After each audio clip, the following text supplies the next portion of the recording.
شروع اللہ کے نام سے اور کروڑ ہا درود و سلام محمد عربی صلی اللہ علیہ وسلم اور ان کی آل پر۔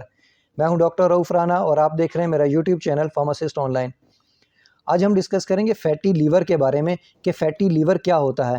اگرچہ یہ تو اس کو ڈیل تو گیسٹرونٹولوجسٹ وغیرہ ہی کرتے ہیں، لیکن عام عوام کی آگاہی کے لیے بتا رہا ہوں کہ فیٹی لیور ایسی علامت ہوتی ہے جس کے اندر جگر کے اوپر چربی چڑھنا شروع ہو جاتی ہے، یا فیٹس جو ہوتے ہیں وہ لیور کے ارد گرد اکمولیٹ ہونا شروع ہو جاتے ہیں۔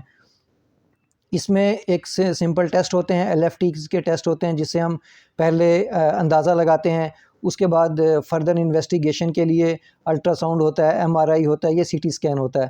پہلی سٹیج کے اندر جگر کے اوپر فیٹس کی تعداد یا جگر کے اوپر چربی چڑھ جاتی ہے، جس کو ہم فیٹی لیور کہتے ہیں۔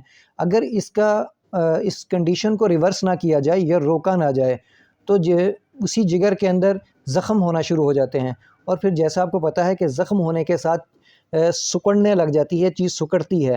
اسی طرح اگر جگر کے اوپر جب زخم ہو جاتے ہیں تو وہ سکڑنا شروع کر دیتا ہے، اور یہ سکڑتے سکڑتے وہ سیروسس کی شکل اختیار کر جاتا ہے۔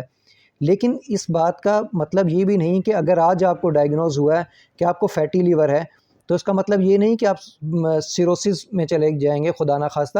اس میں پریشان ہونے والی بات نہیں ہے، لیکن مقصد یہ ہے کہ اس کو کنٹرول کرنا چاہیے، اور اس کو بہتر انداز سے کنٹرول کرنا چاہیے۔ وہ کیسے کنٹرول کر سکتے ہیں؟ وہ یہی کر سکتے ہیں کہ اپنا کولیسٹرول کو انکریز نہ ہونے دیں، شوگر کو انکریز نہ ہونے دیں، چربی اور چکنائی والی چیزوں کا کم سے کم استعمال کریں، کولیسٹرول کو کنٹرول کریں اور کولیسٹرول کی ادویات کھائیں، فیٹی لیور کو اور ورزش کریں اور متوازن غذا کھائیں۔ فیٹی لیور کو کنٹرول کرنے کے لیے ابھی تک کوئی مستند قسم کی دوا ابھی تک ایجاد نہیں ہوئی۔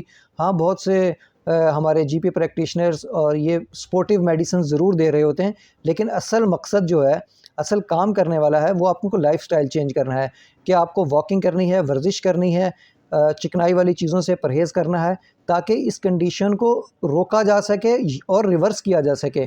اگر خدا نخواستہ ریورس نہ بھی کیا جا سکے تو اس کو اس کنڈیشن پہ روکا جا سکے تاکہ یہ مزید بڑھ نہ جائے۔ اگر آپ لائف سٹائل کو چینج کر دیں گے اور اپنی بیلنس ڈائٹ لیں گے تو یہ کنڈیشن ریورس بھی ہونا شروع ہو جاتی ہے۔ فیٹی لیور میں پھر وہی بتاؤں گا کہ وہی چیزیں جو کولیسٹرول یا دل کے عارضے کے لیے جس طرح کنٹرول کرتے ہیں، اسی طرح فیٹی لیور کو بھی کنٹرول کرنا بہت ضروری ہے۔ چربی کا استعمال، چکنائی والی چیزوں کا استعمال، فاسٹ فوڈ کا استعمال، جنک فوڈ کا استعمال روک دیں، ورزش کی عادت اپنائیں، زیادہ مقدار میں پانی پئیں، اور جو کولڈ ڈرنکس وغیرہ ہے اس کا استعمال ترک کر دیں۔ مجھے امید ہے کہ آپ کو میری یہ ویڈیو پسند آئی ہوگی۔ اگر پسند آئے تو اسے لائک اور شیئر ضرور کیجیے گا۔ اللہ حافظ۔